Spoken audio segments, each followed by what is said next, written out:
I want you to think about the last time you tried to do something incredibly simple with your hands. But because you were hyper-focused on not messing up, your hands actually started to shake. Oh, that's such a frustrating It feeling. really is. Picture yourself trying to, thread a tiny needle. Or maybe you are holding a heavy pitcher of water, and you need to pour that water into the narrow mouth of a very small bottle. Right, something that shouldn't be hard at all. Exactly. The physical mechanics of what you need to do are not difficult. It requires minimal physical effort and just basic coordination. But the sheer act of focusing so intensely on the potential of making a mistake creates this tension in your muscles. Yeah, you start overanalyzing it. You do. Your breath catches a little bit, your grip tightens, and suddenly your hands are trembling so much that you completely ruin the attempt. That frustrating physical phenomenon actually has a scientific name. It was called purpose tremor. Purpose tremor, that is a great term for it. It is the direct physical manifestation of excessive carefulness. The harder you try to force the outcome, and the more you monitor your own movements, the worse your performance actually becomes. It's a complete short circuit of the system. It really is. Welcome back to our Deep Dive series. Today marks episode 11 as we continue exploring the psychological framework of Psycho Cybernetics. Our core mission for this conversation is to understand how you can unlock your real, genuine personality. Which is such a massive topic. It is huge. And interestingly enough, the secret to doing that relies heavily on letting go of that exact same excessive carefulness, that paralyzing purpose tremor, especially when it comes to the way you navigate social situations. The physical tremor you just described is a brilliant entry point for the psychological mechanics we are unpacking today. When we talk about personality in this context, it is crucial to define what that actually means. Yeah, because people use that word a lot without really thinking about it. They do. Your personality is simply the outward evidence of your individual self. It is the external interface of who you are behind your own eyes. There is a deeply rooted philosophical idea that this individual self is meant to be the free and full expression of your core identity. So it's about not hiding who you are. Precisely. When you allow that real self to be expressed without internal restriction, without that heavy layer of cautious filtering, it naturally becomes magnetic. It draws people in. Because there's no friction. Right. People who freely express their true personality connect with others effortlessly because there is no artificial friction in the interaction. Human beings are highly sensitive social creatures, and we are fundamentally wired to respond positively to that kind of raw authenticity. We really are. We pick up on it immediately. We can sense when someone is comfortable in their own skin, and it makes us feel safe to drop our own guards around them. When you describe that lack of friction, it makes me think about what happens when that friction is turned all the way up. If a free personality is magnetic, an inhibited personality sounds like a trap. It is a trap, and a very painful one. The symptoms of someone suffering from a restrained personality are surprisingly severe when you look at how they impact daily living.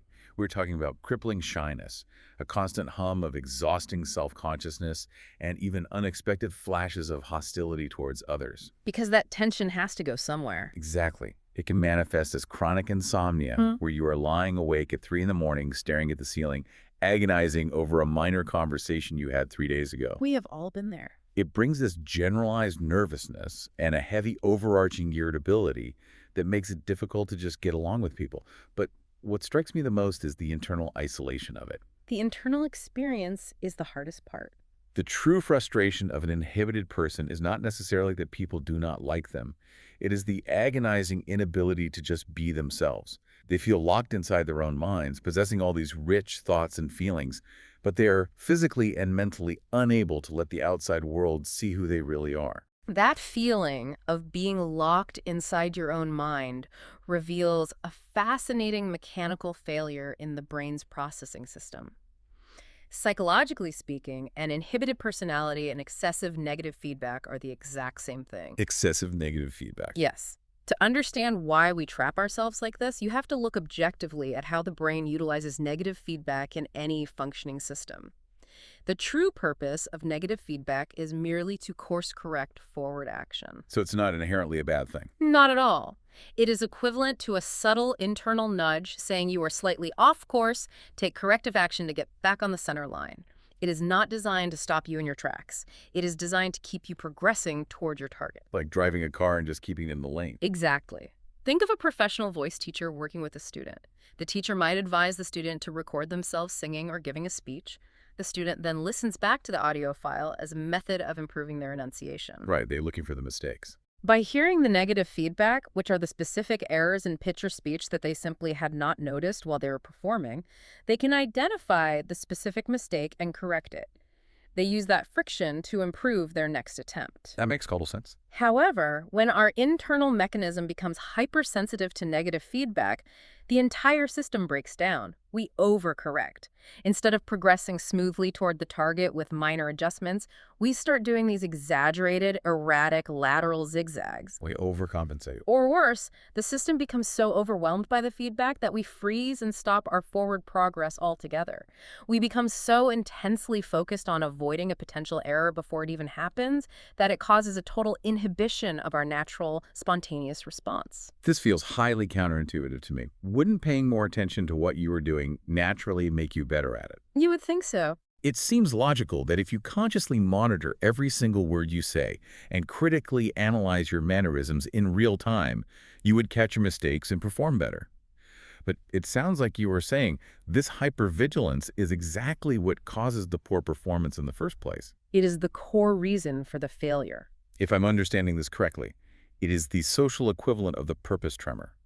If you already know the basics of how to interact with people, forcing your conscious mind to micromanage your behavior makes your natural conversational rhythm disappear. That is precisely the paradox at play here. Conscious self-monitoring is incredibly destructive to flow. When you apply this dynamic to social situations, the mechanics of human connection become very clear. Because socializing is so fast-paced. In any conversation, we are constantly giving and receiving an immense amount of feedback through nonverbal communication. We are processing microexpressions, shifts in posture, vocal tonality, and eye contact in fractions of a second. It's a massive amount of data. If we did not have these nonverbal cues, our social activities would be unrecognizable. People who are generally considered to be magnetic or popular naturally sense this continuous stream of nonverbal communication. And rather than analyzing it, they react and respond to it spontaneously. They don't rethink it. They utilize the subtle social cues from others as healthy negative feedback to organically adjust their behavior. The critical distinction is that their response is subconscious. It is fluid. It is not contrived or heavily debated in the active conscious mind. They just flow with it. Yes. When an individual lacks this natural automatic reaction because they are too busy analyzing themselves, they become what is clinically referred to as a social dud. A social dud. That is a brutal term, but it perfectly captures that sinking feeling of being so stuck in your own head that you cannot find the rhythm of the conversation. It is a very real, very paralyzing feeling. You become hyper-concerned about what the other person is thinking of you. You try entirely too hard to please everyone in the room.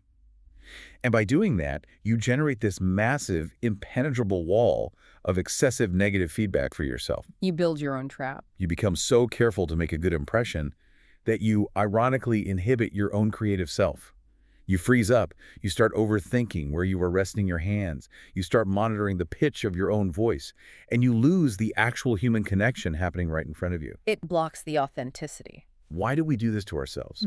What is the internal mechanism that makes us care so deeply about breaking these arbitrary social rules? That question brings us to the profound concept of the human conscience and how it governs our emotional responses. Our conscience is designed to be an internal compass. An internal compass? Yes. It is supposed to guide us down a straight and narrow path toward appropriate, realistic behavior, specifically regarding our ethics and morals. This compass works automatically to help keep us out of trouble and make us productive. So it's a safety mechanism. But here is the critical vulnerability in the system. Your conscience depends entirely on your own foundational beliefs about what is right and wrong.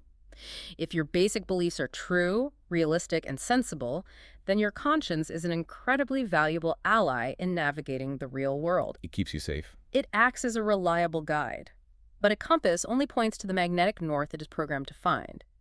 If we let the conscience be our guide, the map it uses must be based on actual truth. So what happens when that map is drawn incorrectly? Imagine a completely fictional scenario to test this out. Imagine a society where you were taught from birth that shrinking a head and hanging it on your wall was the ultimate undeniable sign of adulthood and maturity. That is quite the visual. Right. But if that was your deeply held underlying belief, your conscience would actually make you feel intensely guilty, unworthy, and undeserving if you failed to shrink ahead. Because you failed your own moral standard. Exactly. Your internal compass is doing its job flawlessly based on the rules you gave it, but the rules themselves are completely detached from reality. It is an extreme thought experiment, but it flawlessly illustrates how blindly our internal mechanisms follow the programming we install. If our foundational beliefs are unrealistic, our conscience will actively punish us for doing the right thing, or reward us for doing the destructive thing. We see this all the time. We see this play out constantly with childhood conditioning regarding our basic emotions. If a child is repeatedly punished for showing anger, or if they are shamed by their parents for showing fear, or even mocked for showing affection, they internalize a very damaging belief. They learn those feelings are wrong. They learn that the raw expression of their feelings is inherently bad. They learn that anger and fear are emotions that must be suppressed at all costs to remain safe. But the true yardstick for judging human emotions should never be whether they are inherently good or bad. It's about context. Exactly. The only yardstick that actually matters is whether the emotion is appropriate or inappropriate for the specific situation you are facing. That makes perfect sense. Because experiencing fear is entirely appropriate if you are hiking and you suddenly cross paths with a bear on a trail. You need that fear to survive. You should feel fear in that moment because it is a vital survival mechanism designed to keep you alive. And anger can be perfectly appropriate if there is a legitimate need to destroy an obstacle by sheer force. It serves a real purpose. When anger is properly directed, it is a critical element of courage and boundary setting. It is not something you should feel guilty about. But because that faulty childhood conditioning, our broken compass tells us we need to hide it. It tells us any strong emotion is a threat. Wait, does this explain the psychology behind stage fright? Is the terror of public speaking just a residual childhood fear of being punished for speaking up, expressing an opinion, or presuming to show off? That is a brilliant connection. Yes, stage fright is often nothing more than the lingering shadow of that early conditioning. It is the physical manifestation of your internal compass warning you that standing out is dangerous. Well, how do we fix it? To fix this broken compass, we have to cultivate a psychological state known as poise. Poise is the attitude of being relatively immune to the judgments of strangers and the pressure of unfamiliar situations. Immune to the judgment. It means developing a total disregard for the unknown. It requires deliberately shunting aside the fears that arise from uncontrollable circumstances. You have to stop being painfully sensitive to what others might think of your performance. That sounds incredibly freeing. The instruction here is to concentrate intensely on feeling, acting, and thinking exactly as you do when you are completely alone, without any regard to how an audience will evaluate you. Which brings us to what I think is the most powerful concept of this entire framework. I want to anchor our discussion on this specific idea. Listen to this closely. The way to make a good impression on other people is to never consciously try to make a good impression on them. It really is the ultimate key. You must never act, or fail to act, for a consciously contrived effect. And you must never actively wonder what the other person is thinking of you in the middle of an interaction. To actually achieve that state of flow, there is a specific micro-habit you can practice, known as deliberate disinhibition. You need to actively practice the art of talking spontaneously. Deliberate disinhibition. You have to interrupt the defeating habit of second-guessing yourself before you speak. The inhibited person is constantly indulging in self-critical analysis, and you must deliberately stop agonizing over what others might think. You have to stop criticizing yourself in real time. So no more real-time editing. Useful, beneficial feedback happens subconsciously when we allow it to. Conscious self-analysis is only beneficial when taken in small, proper doses during times of reflection. Constant, real-time self-criticism is paralyzing. But isn't some level of self-analysis necessary for living in a polite society? If we just act purely spontaneously and stop filtering ourselves altogether, don't we run the risk of just acting out inappropriately or offending people? That is a very fair concern. It seems like there has to be a middle ground. When thinking about how you and I can actually practice this deliberate disinhibition without becoming a nuisance, it seems like tackling the physical symptoms might be a safe starting point. That is a very practical approach. Since inhibited people are notoriously soft-spoken, maybe we should consciously make a habit of speaking louder than usual, just projecting our voices further to break that physical tension. Taking up more auditory space. Right, and perhaps we could start explicitly letting people know when we like them. Because inhibited people are often just as terrified of expressing good feelings as they are of expressing bad ones. You are touching on a vital distinction. It is important to remember that a certain amount of inhibition is necessary to function smoothly in society.